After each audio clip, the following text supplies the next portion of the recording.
Wait এই হালিমটা না খেলে আপনি জীবনে আসলেই অনেক বড় কিছু মিস করে ফেলবেন। হ্যালো এভরিওয়ান, আজকে আমি দেখাবো প্লাস বলবো কিভাবে বাংলাদেশে বসেই পাকিস্তানি হালিম ট্রাই করলাম। বিলিভ মি গাইস, এই ধরনের মজাদার হালিম আমি এর আগে কখনো খাইনি। ইট ওয়াজ দি বেস্ট। সো এই হালিমটাই খাওয়ার জন্য চলে গিয়েছিলাম লালবাগের চৌরাস্তার চিলক্সি বিল্ডিং এর সামনে। চিলক্সের বিল্ডিং এর নিচেই কিন্তু পাকিস্তানি হালিমটা সেল করা হয়। লালবাগের এই হালিমটা কিন্তু এখন অনেক বেশি ফেমাস। আগে তারা বাহিরেই হালিম সেল করতো, বাট এখন কিন্তু আরো অনেক বড় করে তারা দোকান নিয়েছে। এই জন্য আপনারা ইজিলি এখন ভালোভাবে হালিম খেতে পারবেন। শুরুতেই হচ্ছে আমি এক বাটি হালিমের জন্য টাকা দিয়ে টোকেন নিয়ে নিলাম, অ্যান্ড টোকেনটা নিয়ে হচ্ছে আমার ভিতরে চলে আসতে হবে, কারণ ভিতরে খুব সুন্দর বসে খাওয়ার মতন ব্যবস্থা করা আছে।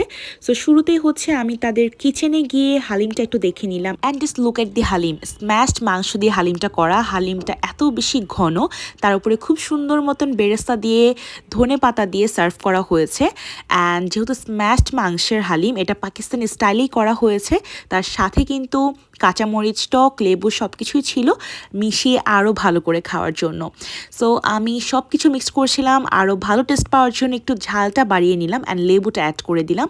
এরপরে সব কিছু ভালোভাবে মিক্সড করে এবার আমার বাইট দেওয়ার পালা। And now moment of the truth. আমি একদম অ্যাকচুয়াল কথা বলবো, এইটা খেতে অসম্ভব মজা। আমি আপনাদেরকে বলে বোঝাতে পারবো না। এই হালিমের টেস্ট আসলেই সব হালিমের থেকে বেস্ট। ইউজুয়ালি আমরা সবাই যে স্টাইলে নর্মালি হালিমগুলো হয় বা ট্রেডিশনাল হালিমগুলো খেয়ে থাকি, বাট এই হালিমটা ট্রেডিশনাল হালিম থেকে অনেক বেশি ডিফারেন্ট। সম্পূর্ণ স্ম্যাশড মাংসের একটা হালিম। প্রচুর পরিমাণ মাংস এখানে স্ম্যাশড করে দেওয়া হয়েছে। আপনি হালিমের ঘনত্বটা দেখলেই বুঝবেন যে কি পরিমাণ মাংস এটার মধ্যে আছে। সো এটা আমার খাওয়া বেস্ট একটা হালিম। একবার হলেও আপনারা এই হালিমটা ট্রাই করবেন। সো এইরকম মজার হালিম আসলেই কারো মিস করা উচিত না। সো অবশ্যই সবাই ট্রাই করবেন। মাত্র 100 টাকা করে বাটি। So that is for today. Until my next video, by everyone.